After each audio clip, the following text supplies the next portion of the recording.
অতীতের ফেলে আসা ইতিহাসের সন্ধানে সোশ্যাল মিডিয়ায় যে যা পরিবেশন করেন আপনারা তাতেই নস্টালজিক হয়ে পড়েন। চলুন আমি আপনাদের নস্টালজিয়াতে একটু অ্যাড্রিনালিন দিয়ে নস্টালজিয়া গ্রোথকে আরও একটু বাড়িয়ে দিই। একদম পথে নেবে সেই পথের মানুষদের নিয়েই আপনার 6 ইঞ্চি স্ক্রিনকে আরও একটু জমজমাট করে তুলি। আজকের এই উপস্থাপনায় 10 পয়সার ডাব বিক্রেতার কথা থেকে শৈশবের ফেলে আসার দিনের কথাও শুনব, জানব মার্টিনের অনেক অনেক অজানা কথা। থাকবে বাঁশঝাড়ের নিচে থেকে মার্টিন স্টেশন ফলো খুঁজে পাওয়া। চলুন শুরু করা যাক আজকের উপস্থাপনা। নামটা বের হয়ে যাবে। ঠিক ঠিক ঠিক ঠিক ঠিক।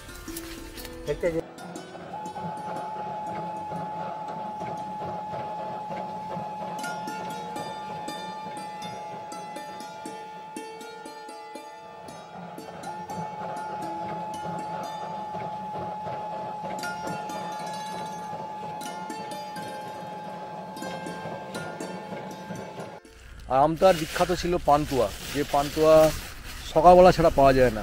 এত বেলা হয়েছে, এখন কি আমার জন্য পান্তুয়া বানাবো। মাজুর পরের স্টেশন জালালসি এবং মল্লিক বাড়ির কিংবা রাজেন মুখার্জির সাথে মল্লিক বাড়ির এল মল্লিকের সম্পর্কে রসায়ন কি ছিল সেটা অনুভব করা যায়। একদিকে মার্টিন রেলকে জমি দেওয়া আর অন্যদিকে রেল কোম্পানির পক্ষ থেকে সেলুন কার প্রোভাইড করা। কি ব্যাপারটা ঠিক ক্লিয়ার হলো না, তাই তো? হুগলির ইতিহাসে উল্লেখ আছে হুগলির সুবিখ্যাত পশম ব্যবসায়ী এল মল্লিক এবং তার পারিবারিক উল এবং পশমের ব্যবসার কথা। তবে তারকেশ্বরের এল মল্লিক আর হুগলির সীমানা লাগোয়া জালালসির এল মল্লিক হয়তো এক, কিন্তু বিস্তারিতভাবে উল্লেখ করা আছে এমন কোনো তথ্য আমি পাইনি। যদি কোনো দর্শক বন্ধু জেনে থাকেন অবশ্যই জানাবেন। এই হচ্ছে মল্লিক বাড়ি। এই মল্লিকদের মানে কলকাতার লালবাজারে ছিল হচ্ছে উলের ব্যবসা। তো উলের ব্যবসা করত এবং তার মানে বীরেন মুখার্জির সঙ্গে এই বাড়িরই একজন সদস্য এল মল্লিক, তো তার সঙ্গে শর্ত বা বন্ধুত্ব যাই বলুন না কেন, যে জাপানি গেটের কাছে মল্লিকদের যে জায়গা ছিল সেখানে কিন্তু বীরেনবাবুকে জায়গা দেওয়া হয়েছিল ট্রেনের মেনটেন্যান্সের জন্য, অর্থাৎ মার্টিন রেলের মেনটেন্যান্সের জন্য। আর তার বিনিময়ে এই বীরেন মুখার্জি কিন্তু এই মল্লিকদের কলকাতা থেকে বাড়ি ফেরার জন্য সেলুন কারের ব্যবস্থা করে দেন। মানে সেলুন কারটি থাকতো হাওড়া ময়দানে, ট্রেনের পিছনে জুড়ে দেওয়া হতো। সেলুন কার এসে পৌঁছতো জালালসি, যে জালালসি স্টেশনটা ছিল তালপুকুরের কাছে, এবং সেখানে ছিল ডবল লাইন। পিছনে সেলুন কারটা কিনে দেওয়া হতো, ট্রেন চলে যেত এবং পরবর্তী দিন আবার যখন ফিরতেন তখন সেলুন কারটাকে আবার জুড়ে দেওয়া হতো ট্রেনের সঙ্গে। জালালসি দেখা হয়ে গেল, মল্লিক বাড়ি দেখা হয়ে গেল। এবার আমরা এগোবো সামনের দিকে নতুন একটা স্টেশনের উদ্দেশ্যে।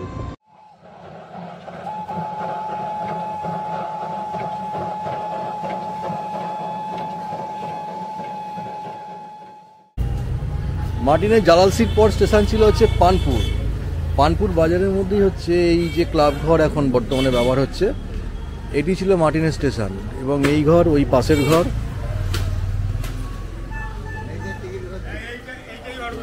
এটাই মানে এটাই পানপুর স্টেশন ছিল তো। আর সেই বোর্ডটা কোথায় লাগানো ছিল? জলের ট্যাঙ্ক করেছে বোর্ডটা। ও আচ্ছা আচ্ছা আচ্ছা, এখানে ছিল না? আচ্ছা, তো এইখানেই ছিল বোর্ড ছিল, সেই বোর্ডটা ভেঙে এখন এখানে জলের ব্যবস্থা করা হয়েছে। ইতিহাসকে নষ্ট করা কিংবা ইতিহাসকে বিকৃত করে জনকল্যাণে পানীয় জলের ব্যবস্থায় স্থানীয় ইসলামপুর পঞ্চায়েতকে দোষ দিলে আপনারাই আমাকে বলবেন এবারটা নিশ্চয়ই মাকু। তবে ইতিহাস তুলে ধরতে যে যা উপমায় আমাকে সম্বোধন করতে চান করতে পারেন। পানপুরের মার্টিন রেলের ইতিহাস খুঁজব কি? হাজার জনের প্রশ্ন। কি আপনারা রেলের থেকে এসেছেন নাকি? ইত্যাদি ইত্যাদি। ছাড়ুন, অতীত ঘাঁটলে প্রশ্ন আসবেই। যেমন আমার প্রশ্ন এসেছিল মার্টিন রেলের সেই সময় এক হকারকে করেছি। হ্যাঁ, আমার ট্রেনে বয়স নেই, আমার চড়েছেন? 65 বছর আমি ট্রেনে ডাব বেচতাম, চাইটা 10 নেই।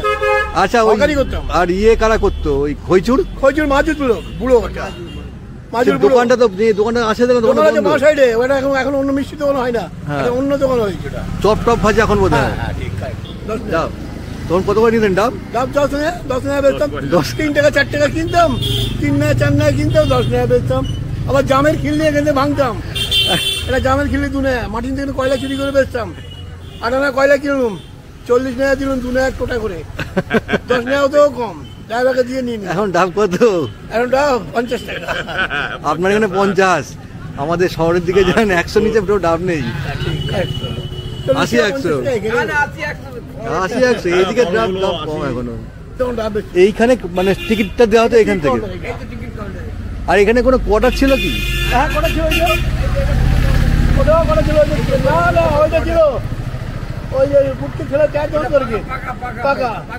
আর না, এখানে সিঙ্গেল ছিল, জোড়া স্টেশন এটা। আচ্ছা লাইটম্যান 3টে গাছ ছিল, আচ্ছা বড় বড় গাছ ছিল। আচ্ছা, লাইন করা ছিল দুটো? দুটো ডবল লাইন। Double line? না, ডবল লাইন, আগে ডবল লাইন, হুম। হরিদাসপুর, তারপর আমতা। আচ্ছা, হরিদাসপুরে মনে হয় দুটো গ্রাম নিয়ে গন্ডগোল, তারপর দুটো নামকে নিয়ে এক করে বোধহয় হরিদাসপুর করা হয়েছিল।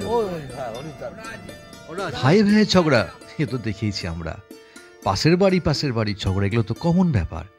গ্রামের মধ্যেও ঝগড়া, তাও আবার স্টেশনের নামকরণ নিয়ে, যেমনটা হয়েছিল বারাসাত মার্টিন রেলের ক্ষেত্রে স্টেশনের নাম পরিবর্তনের দাবিতে। দুটো জনপদের ঝামেলা মেটাতে স্টেশনের নাম পরিবর্তন করতে হয়। ঠিক তেমনই দুই গ্রামের বিবাদ প্রশমিত করতে মার্টিনের কর্ণধারদের স্টেশনের নাম দুই গ্রামের নামেই রাখতে হয়েছে। হরিদাসপুর নিয়ে একটা গল্প ছিল, মানে হরিশপুর আর দাঁতপুর দুটো আলাদা গ্রাম। আচ্ছা, এই যে রাস্তাটা, হ্যাঁ, এইটা হচ্ছে হরিশপুর, আচ্ছা, ওই দিক থেকে দাঁড়বু। হ্যাঁ, দুটো লোক মিলে বলেছিল দুটো নাম দেওয়া হোক, হরিদাসপুর নাম দেবে, আমরা স্ট্যান্ডটা বড্ড। আর টিকিট কাউন্টারগুলো এখনো আছে ওইদিকে? কি টিকিট কাউন্টার নেই, শুধু ঘর নেই, ঘর নেই, এখানে মনসা মন্দির একটা। মনসা মন্দির হয়ে গেছে। আর দুর্গা মন্দির স্টেশন ছিল, তাই তো? স্টেশন না, স্টেশন ছিল এইখানেই, তোমার স্টেশন ছিল এই জায়গাটা। আচ্ছা, ডবল লাইন ছিল এখানে, বাস দিয়ে এমনি গরু গাড়ি যেত। আর লাইন ডবল লাইন ছিল এখানটা, ডবল লাইন ছিল। আমরা মানে প্রত্যেকটা স্টেশনে ডবল লাইন ছিল কম বেশি? পানপুরে ছিল, হ্যাঁ, আর দাঁতপুর ছিল, আমতা ছিল। আমটা ছিল, আচ্ছা, সবই ডবল লাইন ছিল। ডবল লাইন ছিল, সব ডবল লাইন ছিল, সিঙ্গেল লাইন ছিল। মানে স্টেশনে করে ডবল লাইন হয়েছে, হ্যাঁ। বাকি সবটা সিঙ্গেল সিঙ্গেল যেত। আচ্ছা, হ্যাঁ, এখানে ডবল লাইন, ডবল লাইন। আচ্ছা। আপনারাও জানেন যে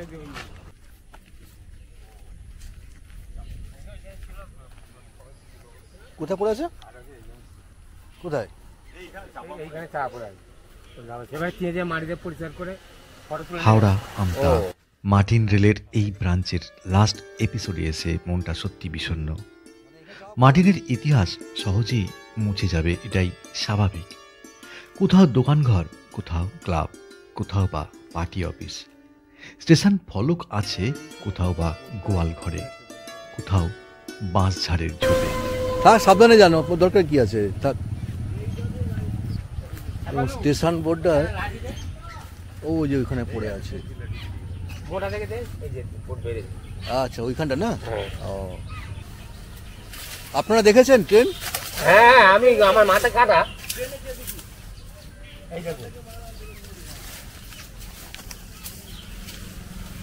আচ্ছা আচ্ছা আচ্ছা আচ্ছা আচ্ছা আচ্ছা। তো এটাই ছিল মার্টিন মানে স্টেশনে হরিদাসপুর, সেই স্টেশন বোর্ডের। এই তো, এইটাই। তো ওটা পড়ে আছে এইখানে। হ্যাঁ হ্যাঁ হ্যাঁ হ্যাঁ, ঠিক আছে দাদা। এই যে দেখছেন, হ্যাঁ, হ্যাঁ, হ্যাঁ, হ্যাঁ, নাম্বার বার করে দিয়েছেন। ওই যে কিছুটা বেরিয়েছে। এই যে নাম্বার দেখতেছেন, এই যে, হ্যাঁ, এই যে, এই তো নামটা বের হয়ে যাবে। ঠিক ঠিক ঠিক ঠিক ঠিক দেখতেছেন? ঠিক, হ্যাঁ হ্যাঁ হ্যাঁ। যাই হোক, কিছু তো দেখা গেল, মানে একদম না পাওয়ার থেকে। কেন আগের বছর বার করে দিয়েছিলাম তো, আচ্ছা, ফটো তুলে নিয়ে আসবো। হরিদাসপুর দেখলাম, এবারে আমরা পৌঁছবো হচ্ছে আমতা, অর্থাৎ শেষ লাস্ট টার্মিনাল মার্টিন রেলের, সেই আমতাতে। এই রাস্তাটা হচ্ছে মার্টিন রেল চলতো, আর ওই দূরে রেল ট্র্যাক দেখা যাচ্ছে। 1971-এর 1 জানুয়ারি মার্টিন রেল উঠে না যেত।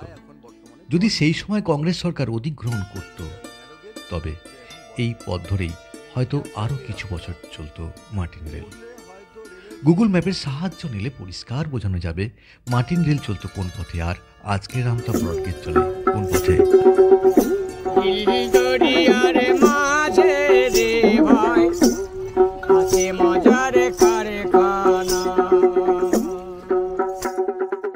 তেলকল ঘাট থেকে গল্পটা শুরু করেছিলাম। একে একে আমরা দেখেছি কদমতলা, হাওড়া ময়দান, দাসনগর। আমরা পৌঁছেছিলাম শিয়াখালা। বরগাছিয়া থেকে আমতা পৌঁছালাম মার্টিনের পুরনো সেই পথ ধরে। প্রত্যেকটা এপিসোড তোলা থাকলো আপনাদেরই চ্যানেলে। আমতা পর্ব শেষ হবে আজ। দারুণভাবে অভিভূত, অতীতের ফেলে আসা ইতিহাসকে খুঁজে পেয়ে গোগ্রাসে হজম করেছি প্রত্যেকটা জায়গা। যদি আপনারাও চাক্ষুষ অভিজ্ঞতা অর্জন করতে চান তবে চলে আসুন হাওড়া আর হুগলির এই প্রান্তে। অবশ্যই বাইক কিংবা 4 হুইলার অথবা পলিউশন ফ্রি সাইকেল কিংবা টোটোয়। দেহের মধ্যে নদী আছে, সেই নদীতে নৌকা চলে। দেহের মধ্যে নদী আছে,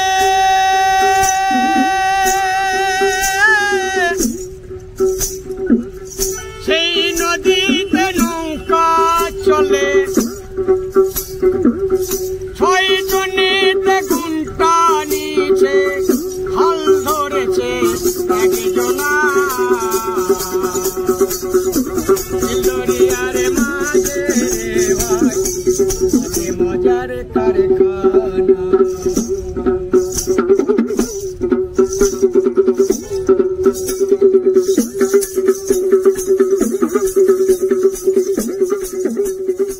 অবশেষে আমরা পৌঁছে গেলাম হচ্ছে আমতা মার্টিন রেলের স্টেশন টার্মিনাল, যেটা হচ্ছে এখন জল প্রকল্প হয়ে গেছে। এখানে এসে পৌঁছাতো হাওড়া থেকে আমতা প্যাসেঞ্জার ট্রেনগুলো। কিছুই নেই এখন, আর ভিতরে এখানে গেট বন্ধ করা আছে। আর এই গল্প এখানে শেষ করছি। এরপরে দেখা হচ্ছে বরগাছিয়া থেকে চাপাডাঙ্গার পথে। এখানে বিদায় জানাচ্ছি। সবাই ভালো থাকবেন, সুস্থ থাকবেন।